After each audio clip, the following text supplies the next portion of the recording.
está, doctora? Muy Buenas buenas tardes. tardes. Buenas tardes, doc. Feliz porque es nuestra última clase, ya vamos a terminar. Podemos luego descansar de inmunología, todos, empezando por mí. Así que démosle velocidad al asunto. ¿Están viendo Nos las queda diapositivas? acabar. Sí, se ve eso, hipersensibilidad tipo 3, doctora. Nos queda las hipersensibilidades y ya está. Y ya está. Perfecto, gracias.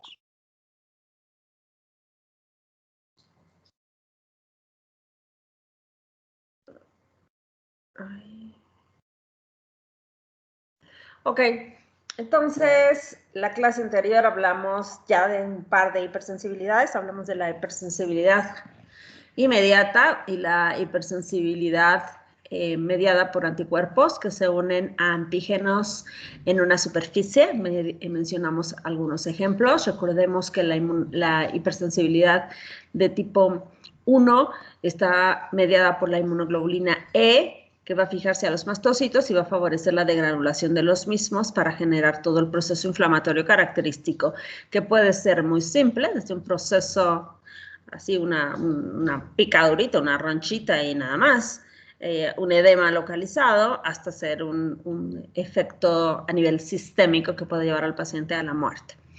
Vimos varios ejemplos. Y mencionamos también de la hipersensibilidad tipo 2, donde tenemos a la IgG y a la IgM actuando sobre antígenos sobre una superficie. Y el ejemplo era reacciones transfusionales y enfermedad hemolítica del recién nacido, entre otros ejemplos. Y la activación era, o la destrucción celular era mediada por el complemento. Muy parecida a la hipersensibilidad de tipo 3. Pero en la hipersensibilidad de tipo 3 tenemos la antígenos de anticuerpos que van a actuar sobre antígenos solubles. Anticuerpos que actúan sobre antígenos solubles de tipo IgG o IgM también. Normalmente estos antígenos solubles van a ser captados por anticuerpos y van a ser eliminados rápidamente gracias al sistema reticuloendotelial. Pero hay momentos, hay diferentes ocasiones en las que estos inmunocomplejos rebasan la capacidad del sistema retículo endotelial para su eliminación, razón por la cual se empiezan a acumular, se empiezan a precipitar en algunos tejidos y eso genera activación del complemento y daño celular. Puede ser porque hay problemas en eliminación de inmunocomplejos, porque hay alguna falla de los macrófagos en el proceso de depuración, porque hay una disminución en la marcación de estos inmunocomplejos o una inadecuada función del complemento para marcar estos inmunocomplejos y eliminarlos, o bien porque hay mucho antígeno. Y eso puede ocurrir cuando yo tengo, por ejemplo, infecciones persistentes, antígenos inhalados en grandes cantidades, presencia de enfermedades autoinmunes y presencia de crioglobulinas. Así que yo tengo en infecciones persistentes la presencia de antígenos microbianos de forma persistente.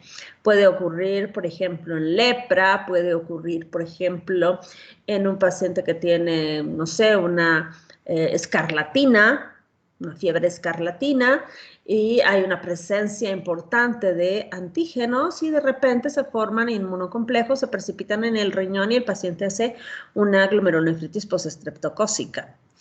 Se puede observar también en otras infecciones, muchas infecciones virales, y de hecho los pacientes con infecciones virales presentan sintomatología muy general al principio, fiebre, un poco de fiebre, malestar general y artralgias. ¿Y por qué hay artralgias o artritis? Por la presencia de inmunocomplejos, que luego desaparecen cuando pasa el proceso infeccioso. En la autoinmunidad, bueno, tenemos una respuesta frente a un antígeno propio, demasiada liberación de antígenos propios, estos denominados antígenos ocultos, y se empiezan a acumular muchos inmunocomplejos. También puede estar relacionada, como dije, por disminución del complemento o por alguna deficiencia en la función de los macrófagos del sistema retículo endotelial y se empiezan a precipitar los inmunocomplejos causando daño. Y los antígenos inhalados, pues entran, se acumulan en los alveolos, los anticuerpos empiezan a tratar de eliminarlos, pero son tantos que se precipitan y generan daño. Las infecciones persistentes de baja actividad y de débil respuesta de los anticuerpos son las que pueden relacionarse con mayor frecuencia al desarrollo de inmunocomplejos. ¿A qué nos referimos con infecciones persistentes de baja actividad? En particular nos referimos a infecciones intracelulares que no tienen una enorme respuesta inflamatoria, que hay producción de anticuerpos, pero estos anticuerpos no son neutralizantes. Recuerden que en las infecciones producimos anticuerpos, pero no siempre son anticuerpos neutralizantes. Muchas veces los anticuerpos son solamente anticuerpos no neutralizantes, que se denominan de manera global ADES, y estos anticuerpos que no son neutralizantes acaban siendo una especie de coronita o adorno, un sombrerito del antígeno, y no podemos eliminarlo. O sea, no es para eliminar ese anticuerpo, no lo logra neutralizar ni favorece su eliminación, al contrario, genera una reacción inapropiada, y eso pasa en muchas enfermedades infecciosas víricas. No se olviden que en las infecciones virales la respuesta inmunológica que predomina es la celular. Los anticuerpos no son tan importantes en la respuesta frente a infecciones virales. La presencia te puede decir, ah, sí, ya tuvo contacto, ah, sí, quizá tiene memoria, pero la respuesta importante es la celular. Y si yo tengo una buena respuesta celular, voy a defenderme bien de las infecciones virales. La respuesta de anticuerpos no es tan importante.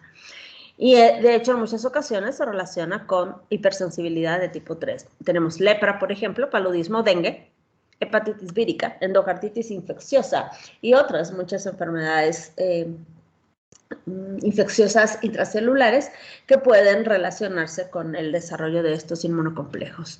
Aquí tenemos un ejemplo de vasculitis por IgA, una enfermedad o un síndrome de Henoch-Schönlein, que es muy característico de muchas de estas enfermedades. El Henoch es una vasculitis que se da con mayor frecuencia en niños y no requiere un tratamiento específico. Si quieres un poco de esteroide, pero después se quita sola.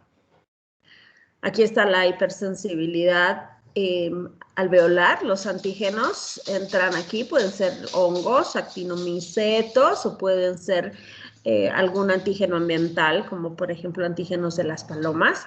Se entran muchos aquí, se empieza a estimular la respuesta inmunológica, se producen anticuerpos, se generan inmunocomplejos que tendrían que eliminarse, no se logran eliminar, se precipitan, generan activación del sistema de complemento y daño celular, produciendo una alveolitis extrínseca que eventualmente genera fibrosis. ¿Por qué alveolitis extrínseca? Porque es fomentada por un factor ambiental que está entrando desde afuera. La alveolitis extrínseca se ve en el pulmón del granjero y en el pulmón del cuidador de palomas.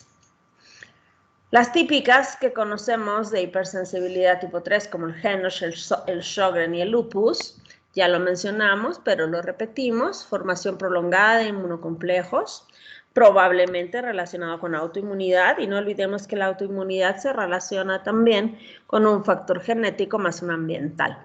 Saturamos el sistema retículo endotelial, los inmunocomplejos empiezan a precipitar, se activa complemento y se produce lesión celular. Aquí tenemos nuevamente una púrpura de Henoch. Las crioglobulinas son inmunoglobulinas que se van a precipitar a bajas temperaturas. Se asocia su producción a infecciones, nuevamente infecciones virales o también enfermedades autoinmunes, a enfermedades neoplásicas y también enfermedades autoinmunes.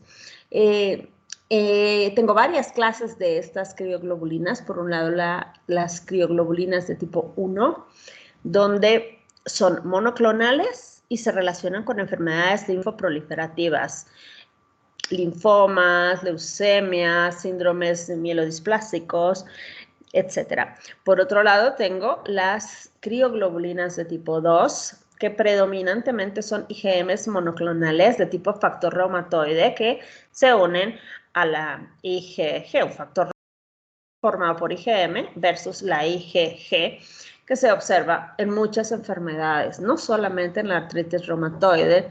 Dijimos que se puede observar en muchas otras enfermedades, incluso enfermedades infecciosas. Yo puedo tener muchas enfermedades infecciosas que tienen factor reumatoide positivo y no quiere decir que tiene artritis o fiebre reumática. Y las crioglobulinas de tipo 3, que son factores reumatoides generados por diferentes colonias linfocitarias.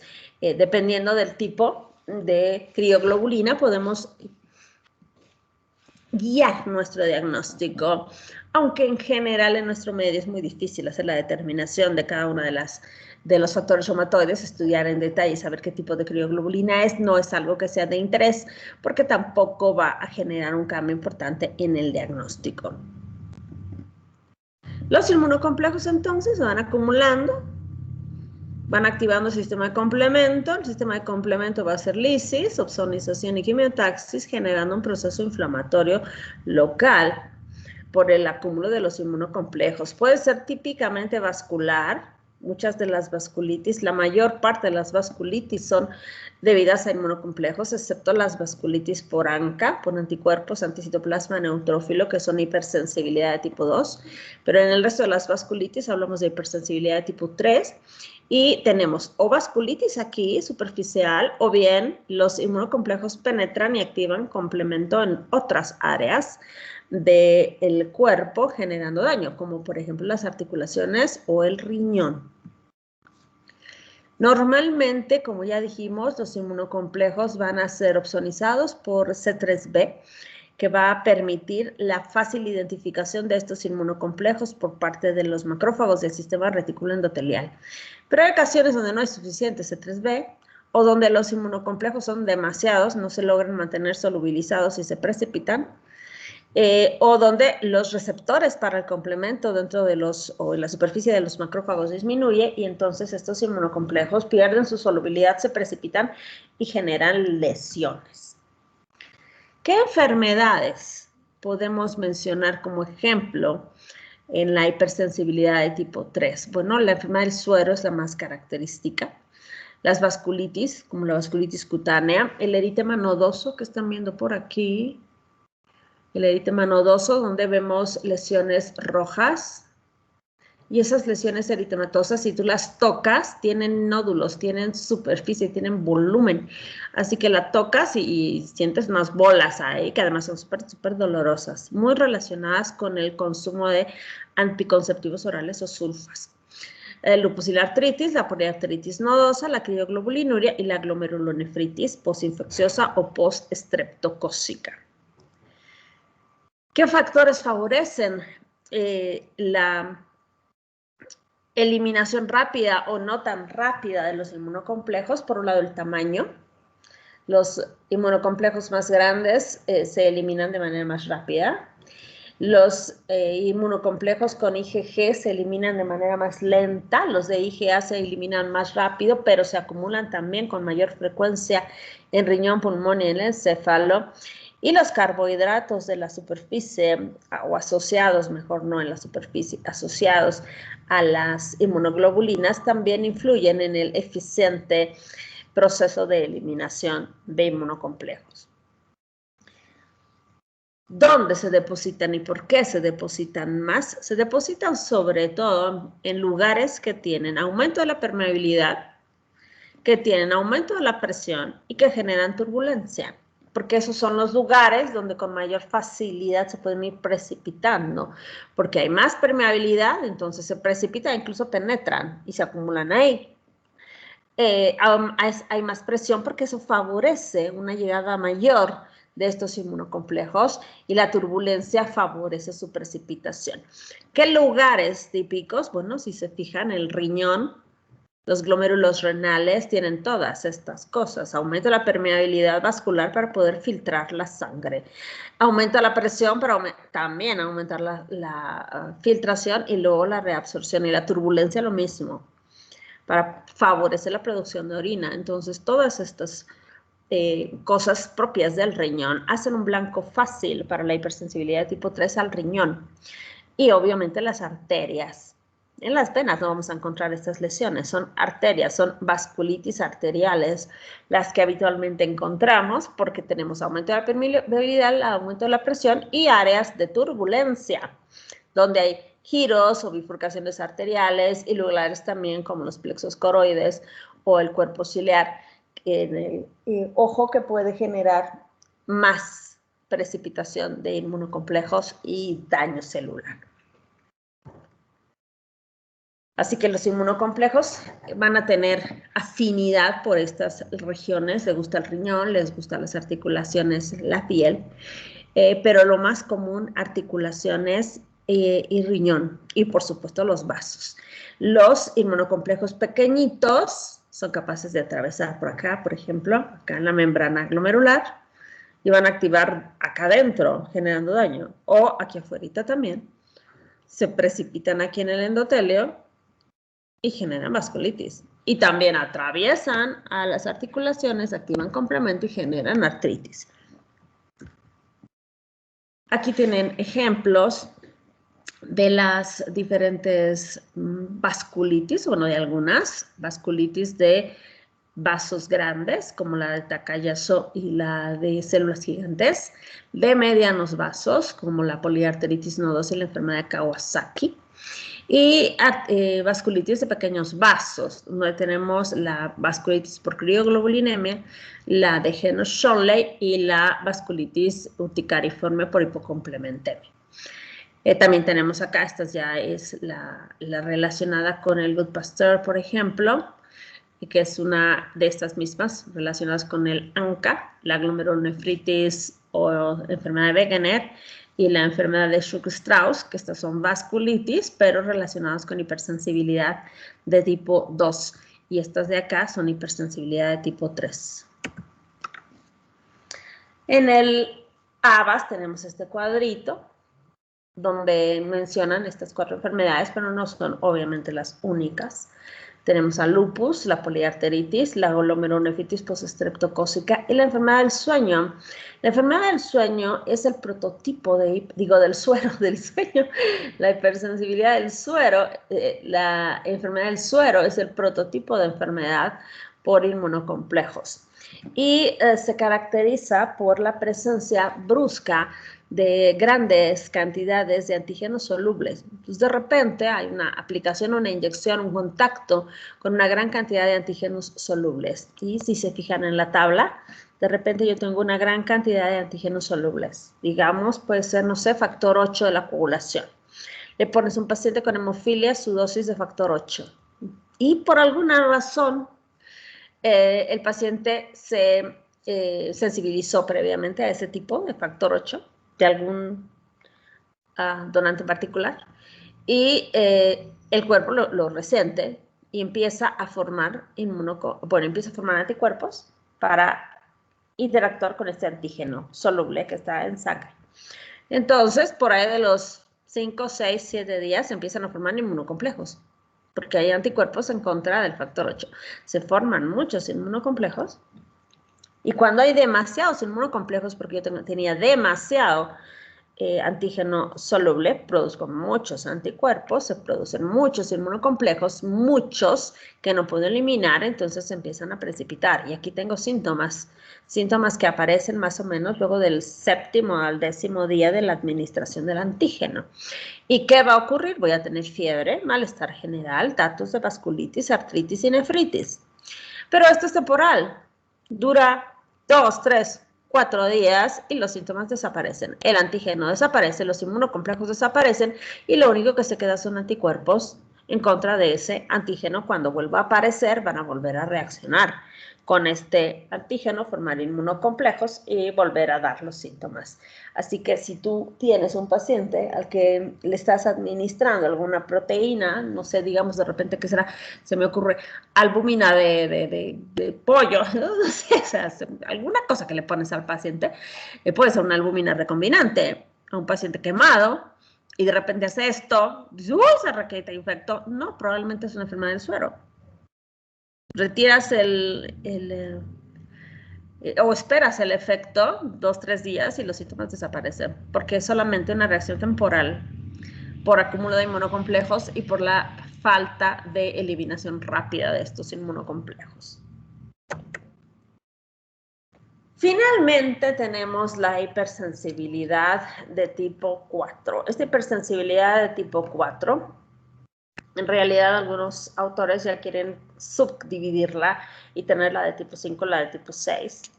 A mí me sigue gustando la de tipo 4 y todas las celulares están en este tipo. Igual se manejan en el ROIT y en el ABAS, pero pueden encontrar en artículos últimos algunas subdivisiones. Las voy a mencionar, pero siguen dentro de la hipersensibilidad de tipo 4, porque tengo hipersensibilidad retardada mediada por linfocito CD4, tengo citotóxica mediada por linfocito CD8, tengo granulomatosa, tengo tuberculoide, dermatitis de contacto, entonces muchos quieren dividirlas en subgrupos, pero de hecho la hipersensibilidad retardada por definición es más lenta que las otras, se presenta 72 horas después del contacto con el antígeno, previa sensibilización siempre, aunque hay algunas que son mucho más tardías y que se van a presentar 21 o 28 días más tarde del contacto con el antígeno. En general, vamos a tener activación de macrófagos con inflamación crónica y formación de granulomas, pero esto es siempre y cuando el antígeno persista. Si no, la lesión desaparece y no genera granulomas. Los granulomas se van a producir por persistencia del estímulo antigénico. En el caso de la hipersensibilidad 4 organoespecífica citotóxica, los linfocitos CD8 actúan directamente destruyendo a una célula en particular, por ejemplo, la célula beta de los islotes de Langerhans del páncreas. De manera muy específica van a actuar sobre esta célula. No generan granulomas ni inflamación crónica, simplemente se activa al linfocito citotóxico y este va y destruye directamente a una célula en particular. Aquí tengo la reacción, no se ve muy bien en esta foto, pero intenta representar la reacción de tuberculina. La reacción de tuberculina es una prueba característica de la hipersensibilidad tipo 4. Se hace con frecuencia para evidenciar la función de la respuesta inmune celular. No es una prueba, la prueba de tuberculina, el PPD, no es una prueba de diagnóstico para tuberculosis, no necesariamente. ¿Por qué razón? Porque el PPD lo único que indica es que ya hemos tenido contacto previo con el Mycobacterium tuberculosis.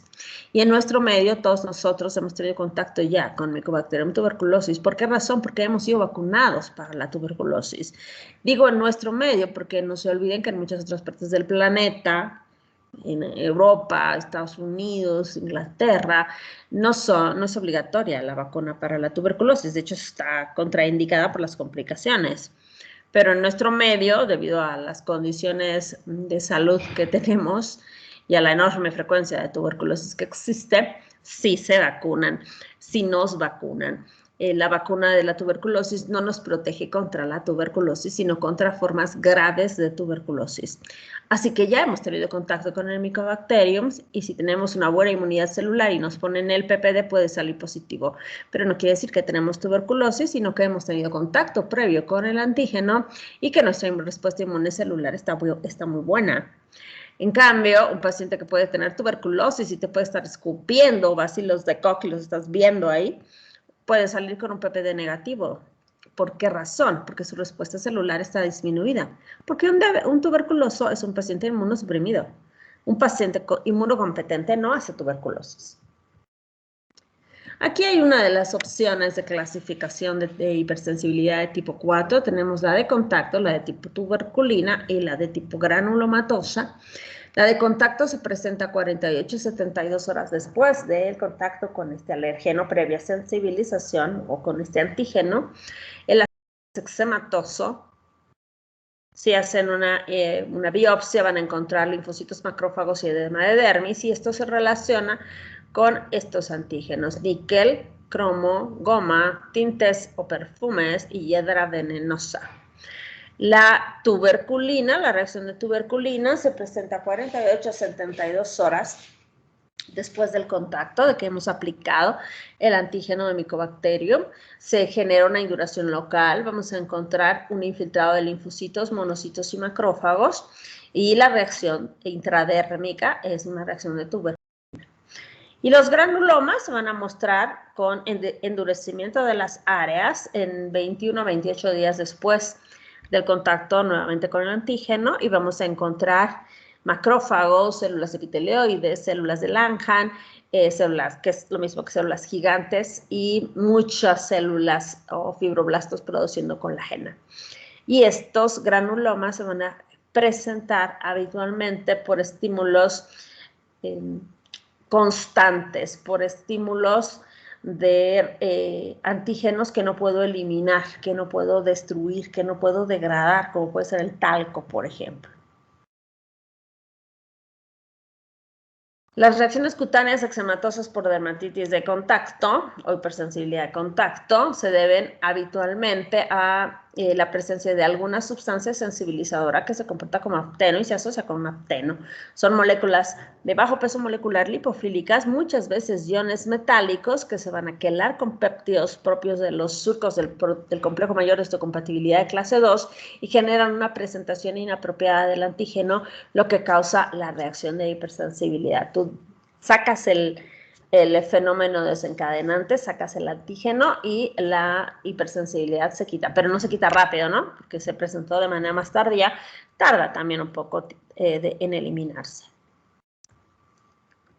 Tenemos algunos antígenos bacterianos o microorganismos más bien, que pueden actuar desencadenando esta hipersensibilidad retardada. Entonces tenemos las típicas enfermedades granulomatosas que conocen, como por ejemplo la lepra, la tuberculosis, pero también hay reacciones de estas relacionadas con la Listeria monocytogenesis y la Brucella abortus, entre otras, y el común es que son bacterias intracelulares. Hongos, como Pneumocystis girodense, Candida albicans, Histoplasma capsulatum o Cryptococcus, que también pueden generar hipersensibilidad retardada, parásitos como la leishmania, virus en menor cantidad y antígenos de contacto como el níquel. ¿Por qué el níquel? ¿Por qué menciono el níquel? Porque hay mucha joyería de fantasía, mucha bisutería, joyería de fantasía, que usa cualquier cosa y te genera alergia, te genera, no alergia propiamente, sino una dermatitis de contacto. Te pones tu pulserita y te salen ronchas ahí. Te sale una zona eczematosa y eso es de contacto. Te sacas eso y no te da nada más. Así que la bisutería muchas veces en personas así muy delicaditas de la piel puede salir ronchas. Y ahora están utilizando, de hecho, muchos otros metales para hacer joyería de fantasía. Están usando, y de hecho a veces son mucho más caras. Por ejemplo, hay unas joyas de diseñador de acero inoxidable, acero, y son requete caras. Te salen más caras que un collarcito, así una cadenita de orito, 18. Una joyería de marca, de aluminio, digo, ¿qué es? De acero, te sale, pero no enoja la cara. Obviamente porque estás pagando la marquita, ¿no? Si quieren comprarse esas onceritas he visto en el Face, Toes es una marca ahí de bolsas que ahora hace joyería también, unos osos espantosos. Es bijutería y es de la carísima. Doctora, no hable mal de las marcas españolas, por favor. No estoy hablando mal, es caro. Pero Toes es español. Ay, bueno, entonces. No hable pero no me gusta. no ¿Qué quieres que me diga? Dime una marca que me gusta sí, español. Hombre, sí, ya sé. Es muy caro. Es muy caro, Toes. No me gusta. Es muy caro. Sí, no sí sé qué. No sé qué. Y más aquí en América. Así pues. Sí. Las bolsas me gustan, pero estas joyitas no me encantan. Pero son caras. Bueno, tenemos aquí la hipersensibilidad de contacto previa sensibilización. La sensibilización ocurre habitualmente entre 10 a 14 días. Las células de Langerhans toman un papel muy importante en la hipersensibilidad porque son las que presentan el antígeno, son las más abundantes como células presentadoras de antígenos, no son las únicas. También tenemos células dendríticas dérmicas y eventualmente tenemos a los queratinocitos estimulados por citocinas como el factor de necrosis tumoral o las interleucinas como la 1, que pueden eventualmente actuar como células presentadoras de antígenos. Los queratinocitos a veces quieren presentar los antígenos y lo hacen de manera inapropiada y generan una hipersensibilidad de contacto. En el segundo contacto se estimula toda la respuesta mediada por linfocitos CD4, CD8 monocitos, y el linfocito citotóxico en particular va a ir y destruir a los queratinocitos y hace un efecto queratinolítico, mata a todos estos queratinocitos y genera un proceso eczematoso. Puedes, obviamente, hacer un tratamiento suavecito con esteroides, pero generalmente sacas el factor desencadenante y tan se acabó el problema. Entonces yo puedo tener a las CD4 mediando la actividad de macrófagos y de linfocitos citotóxicos causando daño, la hipersensibilidad retardada y la citolítica,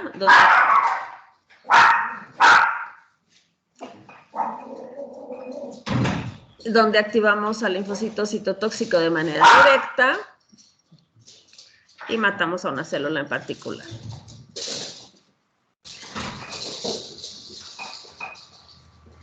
Y aquí está la reacción de tipo tuberculínico. Ponemos el antígeno derivado de Mycobacterium tuberculosis, que fue descrito por Koch originalmente. Y lo que vamos a tener días más tarde es una zona eritematosa y con tumefacción, si es que el paciente ha tenido contacto previo con el Mycobacterium tuberculosis. Algunos pacientes tenían una respuesta un poco más sintomática, tenían fiebre, malestar general, además de la tumefacción en 48 horas, pero desaparecía. Pero eran algunos, la mayoría no tenían mayor conflicto. Y aquí está, mira, a las 48 horas, cierto infiltrado, digo a las 4 horas, a las 12 y a las 48 ya los macrófagos son los más abundantes en esta respuesta inflamatoria, ya más tardía. Aquí está nuestra prueba de tuberculina. Y mira, a las 4 horas tenemos infiltrado de neutrófilos, a las 12 horas monocitos y linfocitos T, y a las 48 horas el mayor infiltrado es de macrófagos. Normalmente, a los 7 días la roncha desaparece, a menos que el estímulo antigénico persista. Y si el estímulo antigénico persiste, lo que vamos a tener es un granuloma. Así que tenemos típicamente estas reacciones de hipersensibilidad, granulomatosa de contacto y tuberculínica. Dijimos, la reacción de tuberculina no necesariamente indica infección de tuberculosis activa. La reacción más estudiada de hipersensibilidad 4 es la granulomatosa, es como que la más importante y habitualmente se relaciona con microorganismos intracelulares o también con contacto con algún otro elemento que no podemos identificar o alguna enfermedad autoinmune que tampoco conocemos con precisión. Dentro de las infecciones tenemos las que ya hemos mencionado, tuberculosis, lepra, leishmania y esquistosomiasis. Y sin infección tenemos sensibilidad al circonio, al berilio, la sarcoidosis, la enfermedad de Crohn, que son dos enfermedades bastante complicadas. Por un lado, la sarcoidosis es muy difícil de diagnosticar, la de Crohn es muy difícil de entender su fisiopatología en el origen, ¿no? Su etiopatogenia, mejor dicho, no se sabe con precisión. Sabemos que es una enfermedad autoinmune, es un ejemplo de este tipo de hipersensibilidad, pero es difícil en su etiopatogenia identificar. La sarcoidosis es muy difícil en su diagnóstico, es complicadísimo pensar en una sarcoidosis. Y bueno, tenemos también hipersensibilidad granulomatosa por talco y por sílice. Miren, por talco. En algunos niños tú puedes encontrar unas reacciones de este tipo granulomatosa por usar talco. Por eso ahora hay unas variedades de talcos que no tienen talco propiamente, sino tienen otros elementos como harina de maíz, maicena, mezcladito, que es mucho más amigable con las nalguitas del bebé. De algunos bebés, ¿no? Así que aguas si tienen bebés en el futuro. Mejor talco, ¿no? Maicenita, que es mucho más adecuada para los bebés, mucho más amigable, como ya dije. La persistencia de la partícula o del bicho genera estimulación crónica del linfocito T, liberación de citocinas y formación de granulomas. Los granulomas van a tener en el centro, un núcleo que puede o no presentar necrosis. Luego tiene un montón de macrófagos, y estos macrófagos están activados debido a la presencia de citocinas. En muchas ocasiones estos macrófagos pueden convertirse luego en células epitelioides, y varias células epitelioides pueden convertirse también por estimulación de linfocinas en células gigantes de Langhans o células gigantes multinucleadas. Es la imagen de un granuloma. Vean el centro, en este caso es un granuloma tuberculoso. Este es el centro caseoso, de necrosis caseosa, que no vamos a ver siempre, depende del fenómeno que lo desencadene. Un primer anillo de macrófagos con células epitelioides y células gigantes. Un segundo anillo de linfocitos. Y un tercer anillo con fibroblastos y colágenas. Y aquí tenemos la imagen de un granuloma. También lo podemos ver en la reacción de Mitsuda como ejemplo de reacción granulomatosa tardía en lepra. Pero hay muchas posibilidades de ver granulomas. Por acá tenemos otros. En la lepra es una enfermedad granulomatosa crónica de piel y de nervios causada por Mycobacterium lepra. Y tenemos varias clases, la tuberculoide, la lepromatosa, la borderline, intermedia. Y ahí tenemos un problema con un microorganismo intracelular que no logramos eliminar fácilmente. Esta enfermedad, como la mayoría de las enfermedades infecciosas, tienen un haplotipo de HLA que les predispone. Eso quiere decir que no todo el mundo va a tener lepra. Algunas personas pueden tener lepra porque tienen predisposición genética. Hay comunidades, hay áreas en el mundo donde las personas desarrollan lepra con mayor facilidad. La mayoría de nosotros se ha relacionado con la lepra, bueno, en el caso de los médicos, cuando hemos rotado por dermatología, que es o infecto, pero más lo vemos en derma, y después en películas. ¿Has visto? Pues no sé si ustedes habrán visto, pero seguramente si no han visto han leído. No, yo creo que si no han leído han visto. Estas películas tan tradicionales de la época de Semana Santa o ahora de la época navideña, donde recuerdas la vida de Jesús y no sé qué, y que entre las muchas maravillas que hacía Jesús era limpiar a los leprosos. Y los leprosos eran una comunidad de gente que vivía mucho tiempo con la enfermedad crónica y vivían aislados porque tenían esta enfermedad, ¿no? La enfermedad es difícil de diagnosticar al principio, sobre todo porque a veces se presentan lesiones así chiquititas en piel, hipocrómicas, sin sensibilidad, entonces hay que pensarlo para diagnosticarlo. Y luego ya van evolucionando de manera más lenta. Antes vivían allá en las cuevas perdidos en un lugar alejado y luego los metieron a leprosarios. Hay tratamiento. Ahora no deberíamos tener a los pacientes con lepra tratados como leprosos que tengan, porque hay tratamiento para la lepra. Tendríamos que hacer diagnósticos oportunos y tratamientos eficientes porque existen tratamientos. De hecho, hay un tratamiento muy discutido, pero muy bueno. La talidomida es muy buena para la lepra. La talidomida es un medicamento antiinflamatorio para lepra. También se usa para cáncer. Es un medicamento que ha sido muy controversial, sobre todo porque cuando salió en los 50s, fue diseñado para mujeres embarazadas. No sé si saben la historia, pero este medicamento fue promocionado por una empresa alemana como la píldora milagrosa porque quitaba toda la sintomatología del embarazo en los primeros meses. Así que tú estabas toda loca, histérica, con náuseas y fatal, y te daban tu talidomida maravillosa y se te quitaban las náuseas, se te quitaba el malestar y andabas muy feliz por la vida. El problema es que luego nacías con un hijito, bueno, no nacías, no, te nacía un hijito que tenía problemas de focomelia o dismelia, nacían sin bracitos, sin piernitas, algunos sin los 2 brazos, algunos sin las 4 extremidades, algunos morían, según algunos datos, más del 40% de los chiquitos se morían. Así que alguien en los 60s dijo, ups, hay un problema con este medicamento. Todas las señoras que están viniendo y que tienen hijos con estas malformaciones han tomado talidomida. Así que luego de algunos años de investigación empezaron no tampoco fue tan tarde, o sea, fue rápido en algunos lugares, teniendo en cuenta la época. O sea, no es que ahorita pones un tweet y dices la talidomida produce tal cosa y todo el mundo se escandaliza porque todo el mundo se entera en 3 segundos. No, pues en aquella época no era así.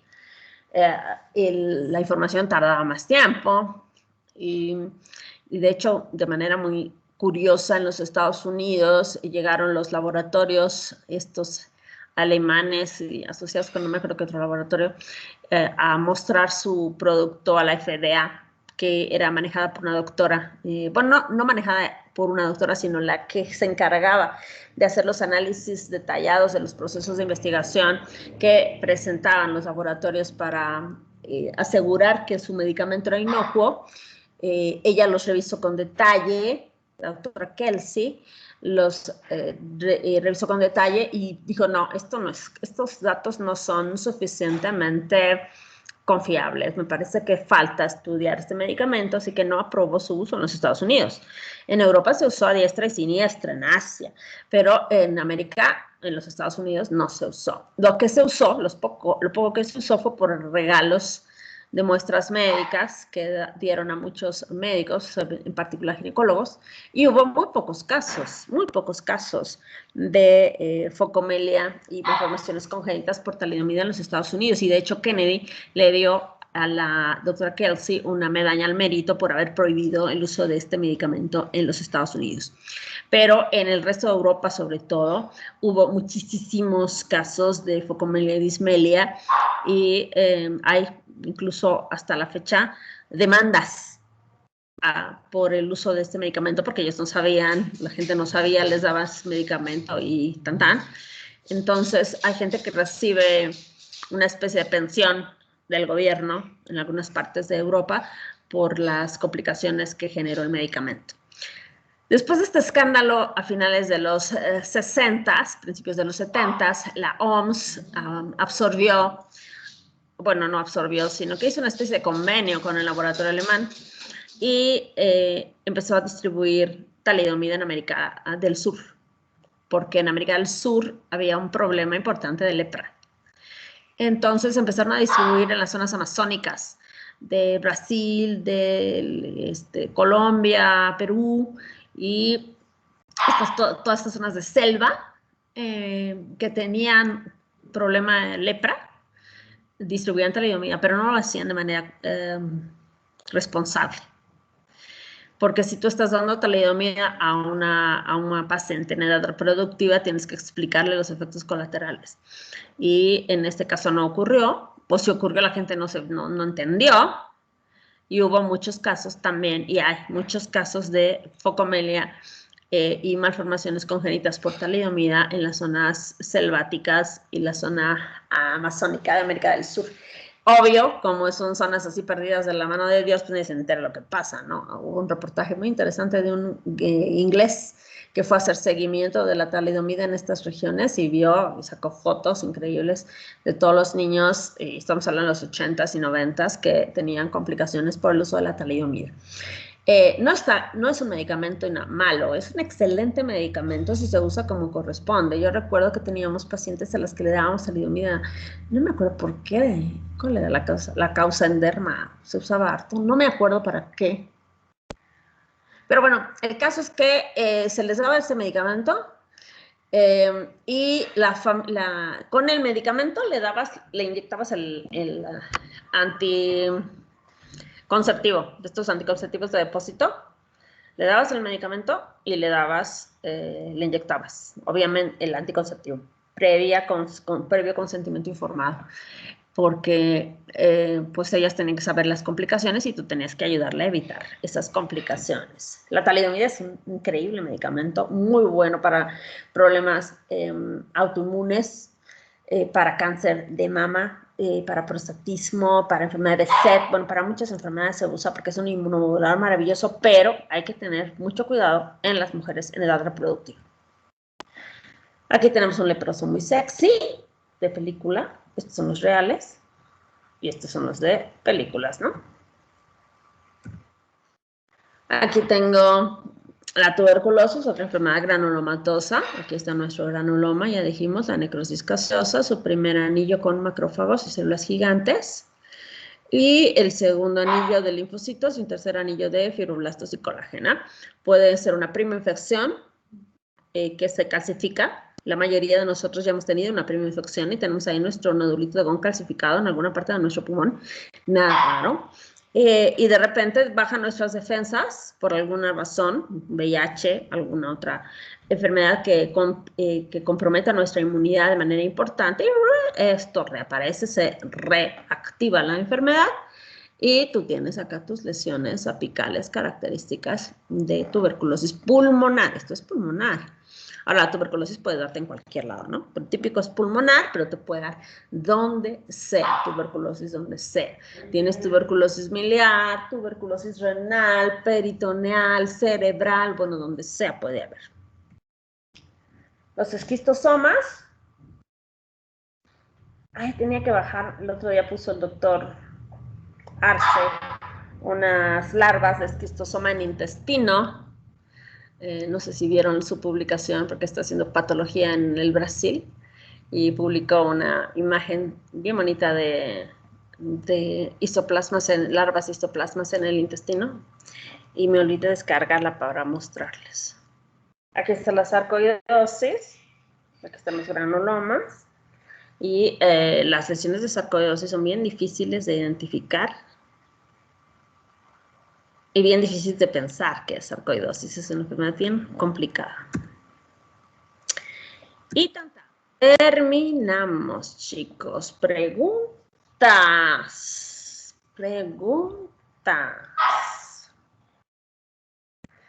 El examen del próximo jueves, que va a ser a las 8 de la mañana, va a tener 50 preguntas.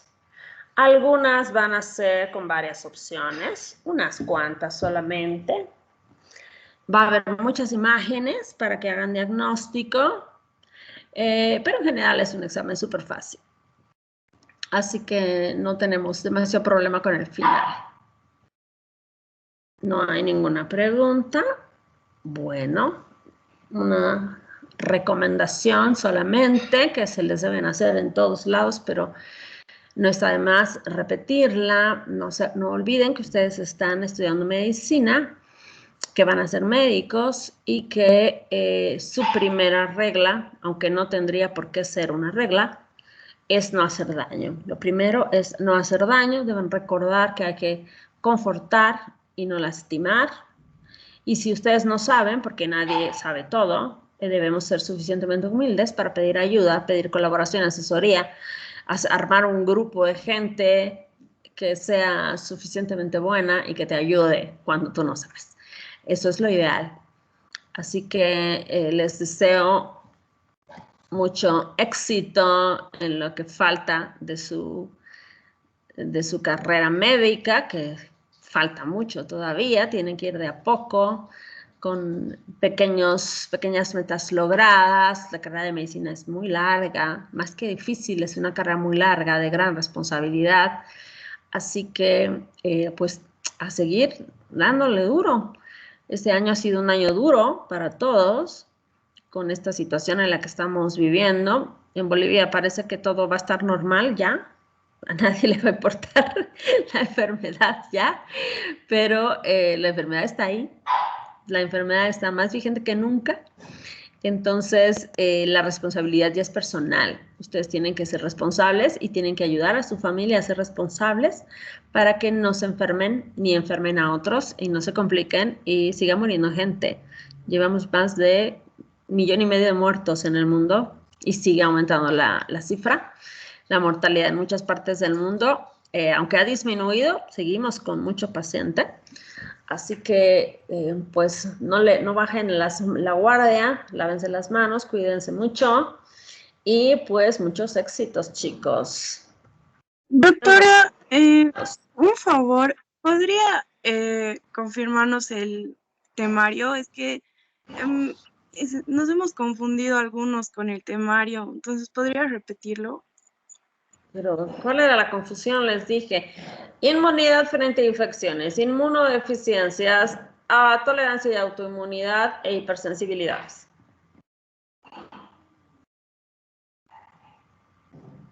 Ya, ¿Ok? gracias. Sí, ¿Lo repito o ya está claro? no, ya está claro. Ok, perfecto, entonces. ¿Alguien tiene alguna otra cosa? Si no, están libres, vayan a estudiar, pónganme su bye bye en el chat. Y Doctora, mucha suerte. una Sí, consultita. sí. ¿Cuántas preguntas va a ser y cuántos minutos? Son 50 preguntas y 50, bueno, en realidad les voy a dar 60 minutos. Pero 60 minutos quiere decir que tú tienes que estar mandando el examen en el minuto 56 o 57. Porque si mandas clavado el 60 no te dejan mandar. ¿Y las preguntas Así van a que ser también, como siempre, con selección múltiple igual va a haber o van a ser con solo una alternativa? ¿dónde estabas que ya lo dije, Führer? Es que justo me llamaron de la U por el trabajo, por eso. Ay, sí, justo les pasa todo, ¿no? Ya lo dije, la mayor parte de las preguntas van a ser de una sola opción y algunas preguntas, 5 o 6, serán de varias opciones. Ya. Gracias, doctora. Ok. Bueno, chicos, un placer. Cuídense mucho. Nos vemos en otro momento. Placer, doctora. Muchas gracias. Bye. Gracias, Bye, Doc. bye. Luego. Bye, Hasta bye. luego, Doc. Gracias. A ustedes. Hasta luego, Doc. Chao, chao. Goodbye.